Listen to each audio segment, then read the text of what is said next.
Bab 696. Mata Sugi yang memandang Rafa sedikit gemetar. Rasa percaya dirinya yang penuh itu menghilang tiba-tiba. Bahkan jika itu Erik sekalipun, dia juga tidak berhak membunuh anak angkat Gary tak terkalahkan. Sementara itu, Rafa dengan tenang berkata, "Pak Erik ingin menuntutku." Setelah beberapa saat diam, Erik di ujung telepon akhirnya berkata dengan nada yang lebih lembut dan ramah sambil tertawa. "Ternyata ini Jenderal Rafa. Lihatlah betapa ributnya situasi ini. Kenapa kita menyerang teman sendiri? Ini semua salahku. Tunggu Jenderal Rafa kembali. Aku pasti akan menjadi tuan rumah untuk menyambutmu." Erik berbicara dengan sangat sopan. Ekspresi wajahnya yang galak tadi seketika menghilang. Namun, Erik langsung menolak. "Nggak perlu," katanya. Dia lanjut dengan tenang berkata, "Aku masih perlu membawa Dokter Adril kembali ke kota Majaya untuk mengobati Pak Gary." "Dokter Adril? Adril yang itu? Dia mau mengobati Pak Gary?" tanya Erik dengan kejut. Yasmin dan Sugi juga terkejut. Jika Adril berhasil menyembuhkan penyakit Gary tak terkalahkan, itu sama saja dengan dia mendapatkan dukungan yang sekuat gunung raksasa. Siapa lagi yang bisa mengalahkannya? Rafa tidak ingin banyak bicara dengan orang seperti Erik. Dia berkata dengan tenang, "Kalau kamu nggak mau menuntutku, bisakah kamu meminta bawahanmu untuk mundur?" "Tentu saja bisa.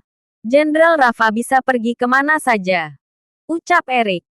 Dia dengan tegas menyetujui, lalu tersenyum dan berkata, "Tapi, aku minta Jenderal Rafa harus meninggalkan Adril itu bersama Kani." "Apa katamu?" tanya Rafa dengan marah. "Jenderal Rafa, jangan marah. Aku juga nggak punya pilihan," kata Erik dengan sedikit putus asa.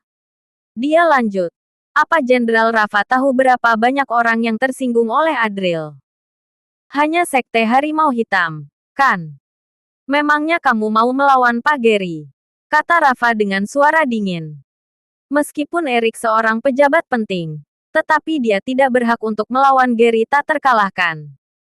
"Jangan bicara seperti itu, Jenderal Rafa.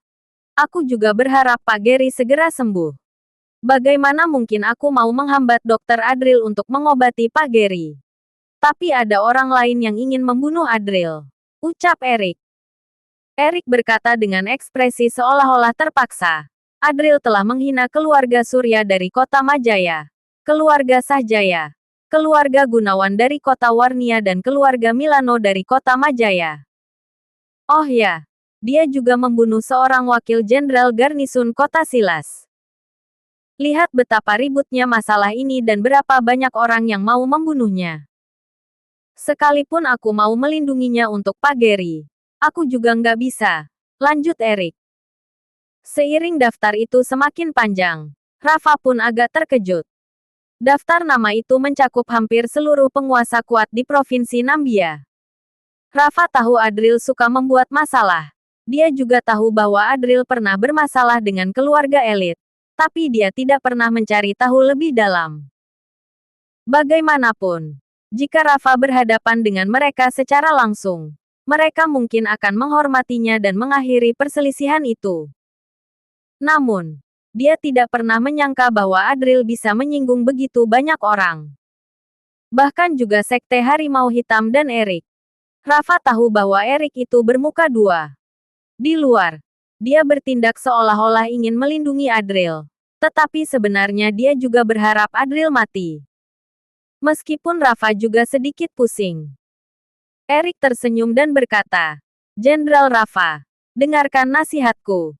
Jangan mencampuri urusan ini dan menyebabkan masalah bagi Pak Gary. Kalau enggak, kamu mungkin enggak akan bisa menanggung risikonya." Wajah Rafa muram. Keluarga-keluarga yang disebut itu mencakup sebagian besar lingkaran pemerintahan di kota Majaya. Pada dasarnya, kemiliteran dan pemerintahan negara elang itu terpisah dan sudah penuh dengan konflik. Rafa tidak akan membiarkan Gary tak terkalahkan menghadapi serangan dari begitu banyak pejabat. Namun, sementara itu, Sugi senang melihat situasi ini dan segera berkata, "Semua orang, beri jalan bagi Jenderal Rafa. Setelah Sugi mengatakan itu, semua orang membuka jalan bagi Rafa. Sugi tersenyum tipis sambil berkata, "Silakan jalan, Jenderal Rafa. Seorang Adril nggak pantas bagimu untuk begitu repot. Dia hanya dokter sakti. Aku juga pernah merekomendasikan dokter sakti kepada Pak Gary.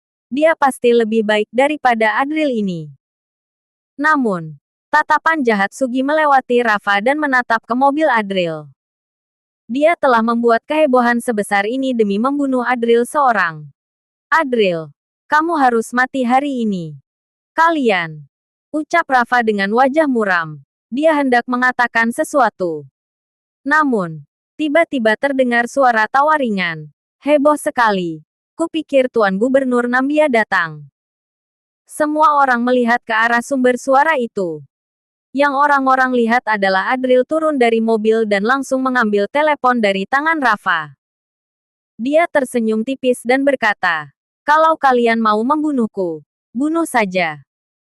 Kenapa harus berpura-pura seperti itu? Suatu hari, aku pasti akan membunuhmu." Adril kemudian memutuskan telepon di hadapan penonton yang tercengang. Lalu melihat ke arah mereka sambil berkata dengan santai, "Baiklah, mari kita perbarui daftar musuhku. Sekarang bertambah seorang pejabat dari kota Majaya."